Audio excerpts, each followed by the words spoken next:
News plus पर।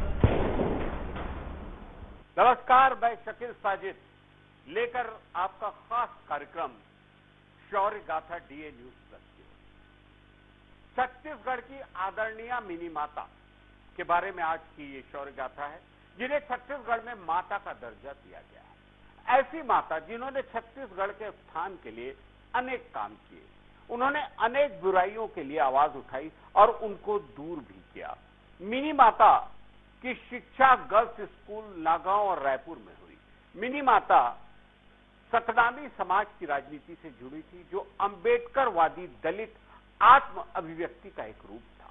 अपने पति की मृत्यु के बाद उन्होंने समुदाय के नेतृत्व पर जातिवाद और अस्पृश्यता के साथ साथ बाल विवाह और दहेज के खिलाफ भी खड़ी दी थी। इतना ही नहीं, आदरणीय मिनी माता की छत्तीसगढ़ की सियासत में भी बेहद खास रुतबा रहा। वह छत्तीसगढ़ की पहली महिला सांसद थी। मिनी माता भारतीय राष्ट्रीय कांग्रेस पार्टी की सीनियर लीडर थी। उनके बारे में कहा जाता है कि देश के प्रथम प्रधानमंत्री पंडित जवाहरलाल नेहरू भी आदरणीय मिनी माता का बेहद सम्मान करते थे। मिनी माता का वास्तविक नाम मीनाक्षी देवी था, लेकिन उनकी ख्याति मिनी माता के नाम से हुई। तो आइए आज हम आपको अपने खास कार्यक्रम शौर्य गाथा में नमन करते हुए छत्तीसगढ़ की पहली महिला सांसद मिनी माता के जीवन से जुड़ी खास बातें बताते हैं शौर्य गाथा में।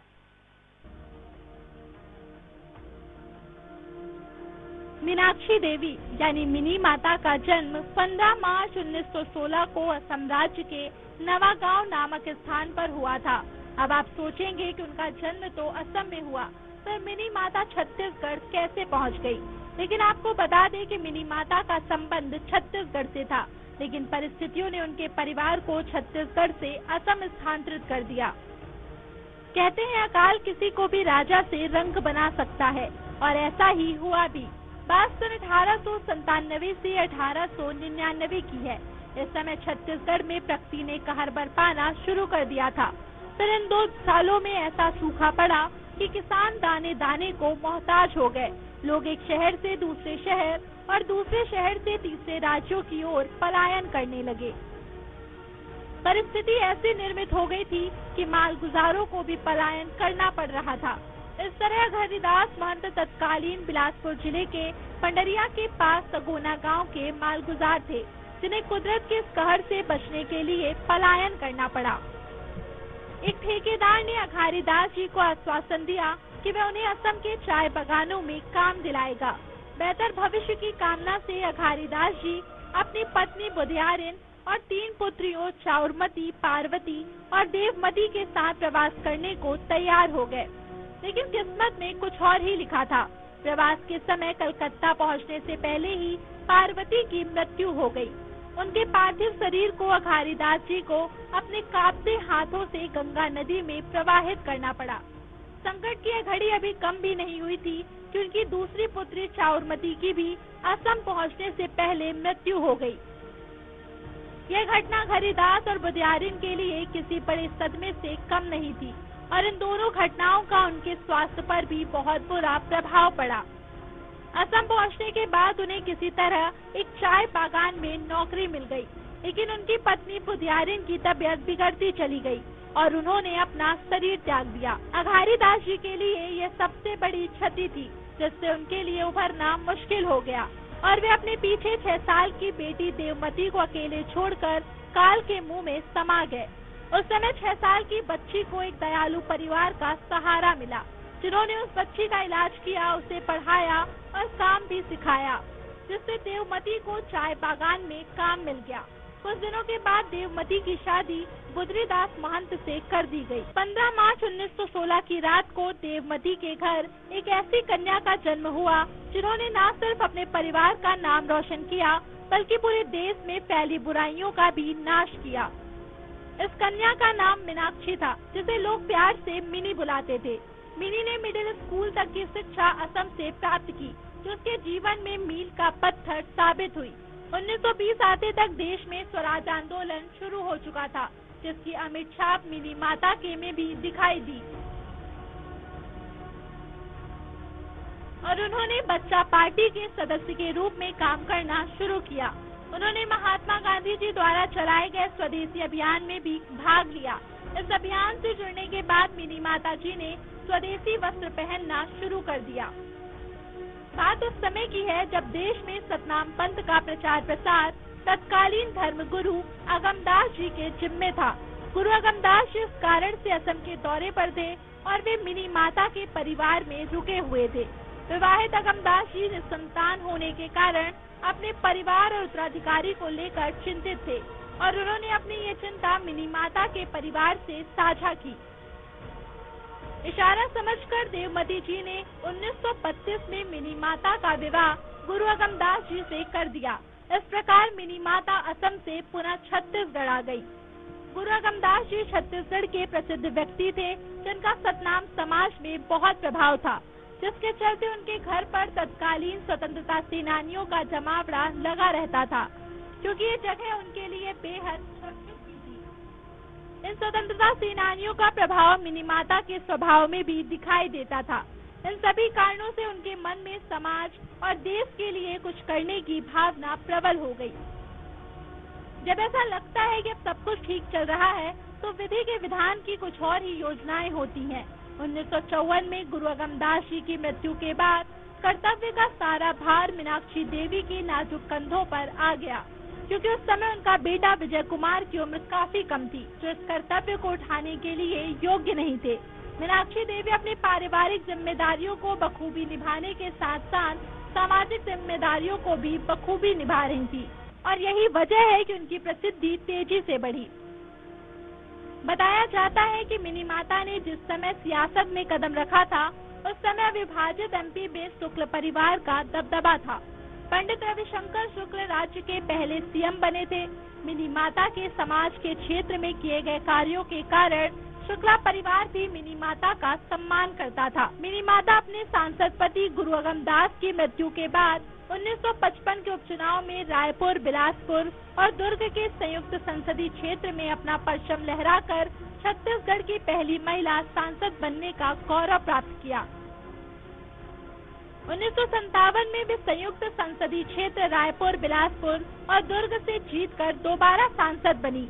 उन्होंने कांग्रेस पार्टी के नामांकन पर उसी निर्वाचन क्षेत्र से चुनाव लड़ा और जीत हासिल की।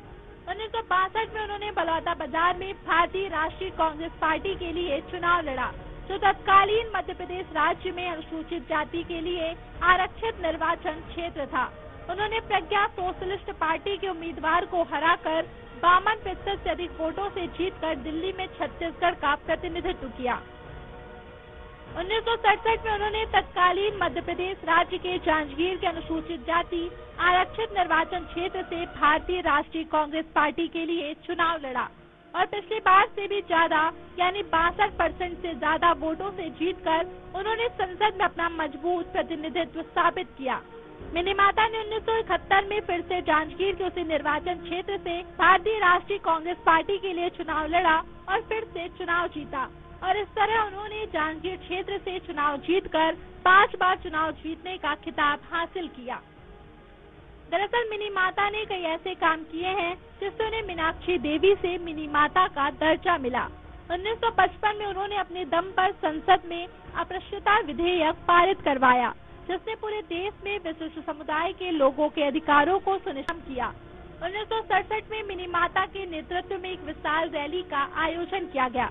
यह रैली भिलाई स्टील प्लांट द्वारा 1966 में श्रमिकों की छटनी के विरोध में निकाली गई थी। इस रैली का परिणाम यह हुआ कि उस समय हजारों मजदूरों को काम से नहीं निकाला गया। 1968 में जातिगत भेदभाव के कारण होने वाले युद्धों के खिलाफ भी उन्होंने आवाज उठाई। परिणाम स्वरूप अनेक स्थानों पर जातिगत भेदभाव को समाप्त करने में सफलता प्राप्त हुई। अपने संसदीय कार्य के अलावा उन्होंने राज्य कांग्रेस कमेटी के महासचिव के रूप में कार्य किया।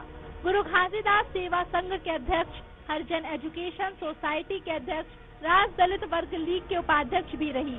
मीनाक्षी देवी महिला मंडल रायपुर के सचिव पद पर रहते हुए उन्होंने महिलाओं के उत्थान के लिए कई कार्य किए। मिनी माता सतनामी राजनीति से जुड़ी थी, जो अम्बेडकरवादी दलित आत्माभिव्यक्ति का एक रूप था। अपने पति की मृत्यु के बाद उन्होंने समुदाय का नेतृत्व संभाला। वह जातिगत और अस्पृश्यता के साथ साथ बाल विवाह और दहेज के खिलाफ खड़ी रही। मिनी माता ने सामाजिक उत्थान के लिए कई कार्य किए, जिससे सामाजिक क्षेत्र में उनका कद और बढ़ गया। उन्होंने गांवों के विकास और उत्थान में अपना अमूल्य योगदान दिया, जिससे लोगों के बीच उनकी प्रसिद्धि बढ़ती गई।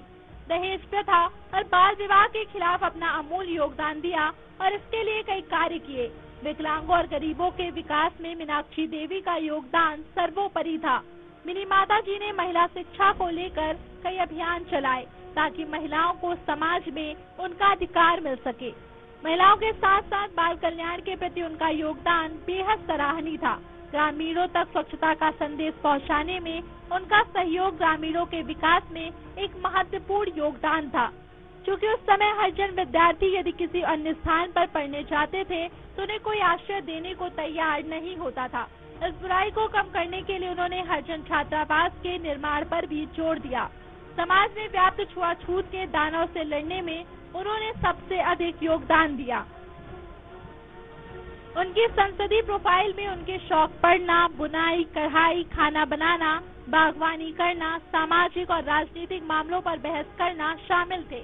11 अगस्त 1972 को दिल्ली प्रवास के दौरान एक विमान दुर्घटना के कारण ममतामयी मिनी माता की मृत्यु हो गई। दरअसल मिनी माता की रायपुर से दिल्ली की उड़ान के दौरान विमान दुर्घटना में मौत हो गई।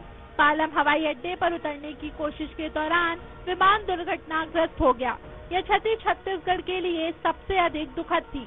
सतनामी समाज की गुरु माता की समाधि रायपुर बिलासपुर राजमार्ग पर सिमगा से 3 किलोमीटर की दूरी पर खड़ुआपुरी नामक गांव में स्थित है। गुरु रमदास जी की समाधि के पास ही मिनी माता जी की भी समाधि बनाई गई है। यह स्थान सतनामी समुदाय के लिए सामाजिक महत्व के स्थान के रूप में चिन्हित है। मिनी माता जी द्वारा किए गए सामाजिक उत्थान के कार्यों और उनके मातृ स्वभाव के कारण छत्तीसगढ़ राज्य के गठन के बाद उन्हें महिला एवं बाल विकास विभाग दिया गया और इसलिए हर वर्ष मिनी माता सम्मान से सम्मानित किया जाता है। रायपुर बस स्टैंड का नाम उनके नाम पर रखा गया और उनकी याद को जिंदा रखने के लिए कई स्कूलों और कॉलेजों के नाम भी उनके नाम पर रखे गए। हसदेव बांगो परियोजना का नाम भी मिनी माता बांगो परियोजना रखा गया है। छत्तीसगढ़ के विधानसभा भवन का नाम भी ममतामयी माता के नाम पर मिनी माता रखा गया है।